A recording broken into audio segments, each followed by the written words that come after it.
굉장히 괜찮은 청년이다. 내 사회로 삼고 싶다. 이런 생각을 하게 된대요. 그런 과정에 그 자신의 딸이었던 이 소선호, 소선호 둘째 딸하고 맺어주려고 하는데, 소선호는 아까 연상이라고 그랬잖아요. 이미 첫 번째 남편이 있었어요. 우태라는 남편이 있었는데, 이 남편이 그 부여하고 전투를 벌이다가 전사를 해요. 근데 그 우태하고 소선호 사이에는 이미 2명의 아들이 있었죠. 우리가 알고 있는 비류, 온조라는 아들이 있었어요. 그러니까 어떻게 보면 아이가 둘 달린 과부였죠. 하지만은 이제 자신이 있었던 터에서 떠나와가지고 어딘가에다가 이제 좀 세력을 잡고자 했던 주몽 입장에서는 또 그 아무리 이제 애달린 과부지만은 경제력이라든지 여러 가지 그 토착 세력으로서의 위력을 가지고 있었던 이 소선호하고의 결혼 이런 것들을 마다할 일은 없었겠죠. 그래서 연타발은 그래요.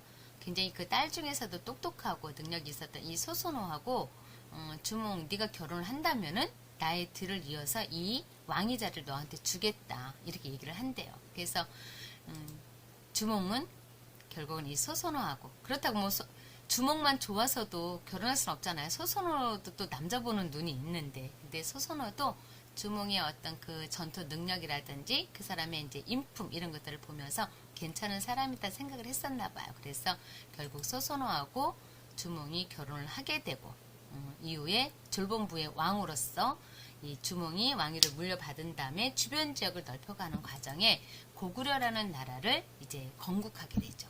어떻게 보면 주몽 혼자서 고구려라는 나라를 세운 게 아니라 주몽은 소선호라는 여인이 있었기 때문에 고구려라는 나라를 세울 수가 있었습니다. 그래서 한창 나라를 이제 세우고 번창해가는 과정에 뜻하지 않은 일이 벌어지게 되죠. 누가 찾아올까요? 네, 저 부여에서 이제 잊고 있었던 주몽이 떠나올 때 그 예씨라는 부인 배 안에 있었던 유리가 결국은 아버지가 자신을 찾아올 때 찾아가지고 오라고 하는 증표, 부러진 반쪽칼을 찾아가지고 내려오게 됩니다. 그래서 주몽 입장에서는 소선호 사이에 비루 온조라는 아들이 있었지만 자신의 친아들은 아니잖아요. 그래서 주몽 입장에서는 이 유리가 이 고구려라는 나라를 좀 이어갔음 하는 그런 바람도 없지 않아 있었겠죠. 무엇보다도 주몽은 유리가 괜찮은 아이라고 생각했던 것 같아요. 자신이 수수께끼처럼 남겨놓은 그 문제풀이를 통해서 부러진 반쪽가를 찾아왔거든요. 주몽이 그랬어요. 예시 부인한테 내가 떠나 이 다음에 아들을 낳거든. 그리고 그 아이가 나를 찾거든. 나의 그 내가 어느 곳에 숨겨놓은 그 증표를 찾아가지고 오게끔 이 이야기를 꼭 전해주시오라면서 7 고개를 넘어가면은 7 모가 난 바위가 있을 것이고 그 바위 위에 소나무 한 그루가 있을 텐데 그 밑에 내가 무언가를 숨겨놓았어 라면서 꼭 그 증표를 아들이거든 찾아가지고 나한테 오기를 바라오 이러면서 떠났거든요. 그래서 이후에 이제 이 유리가 아버지에 대해서 물어봤을 때 예시 부인은 어땠을까요? 이야기를 했겠죠? 그래서 너희 아버지가 이러이러한 얘기를 하고 떠났다라고 하니까 이제 유리가 그날 이후로 정말 몇 달 동안 주변에 있는 산이라는 산은 다 찾아다니면서 그 층을 찾으려고 노력을 한대요. 근데 7 모가 난 바위 위에 소나무가 있다? 그거는 찾을 수가 없었나 봐. 그래서 이제 나는 아버지를 찾으러 갈 일이 없겠구나 라고 이제 모든 것을 다 놓고 굉장히 이제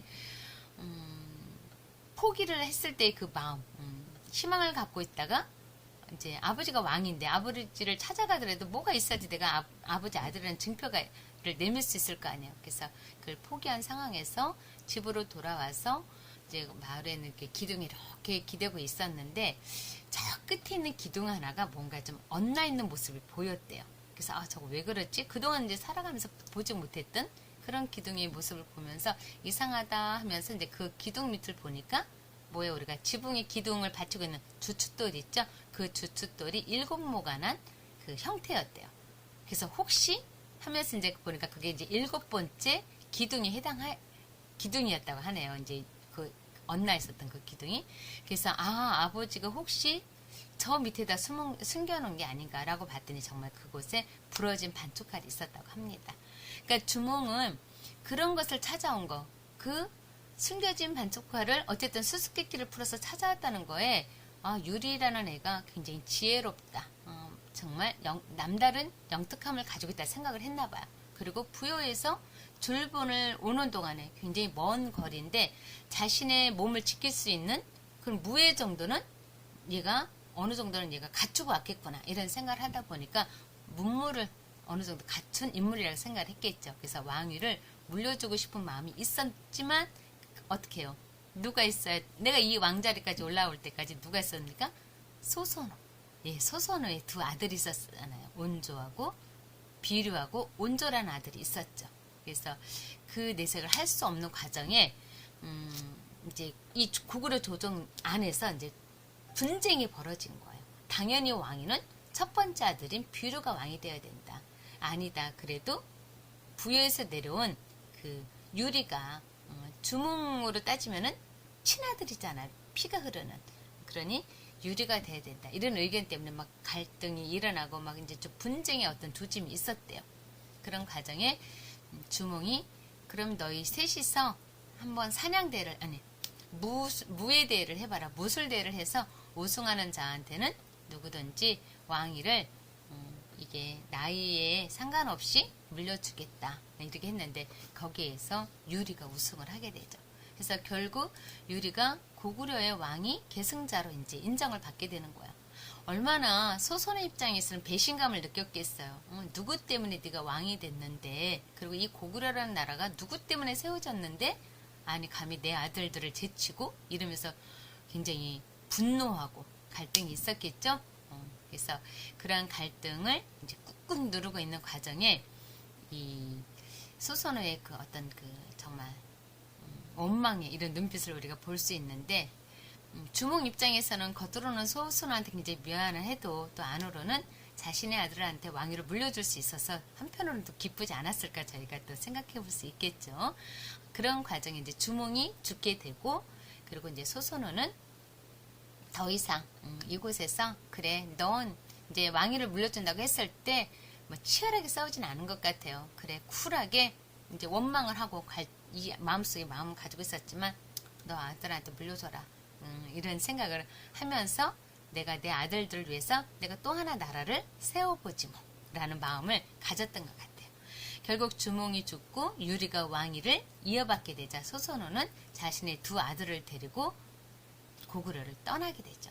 그때 이 고구려를 떠날 때 소선호 일행만 떠난 것이 아니라 누구도 떠났을까요? 이들을 지지하는 그 비류와 온조 또 이 세력을 지지하는 사람들이 있었겠죠.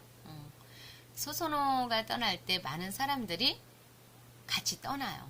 우리가 소선호 굴러온 돌이 박힌 돌을 빼내면서 왕이 된 이 나라에서 우리는 잊지 않겠다 이러면서 이제 많은 또 이 고구려의 백성들이 비류 온조를 따라서 남하를 하게 됩니다.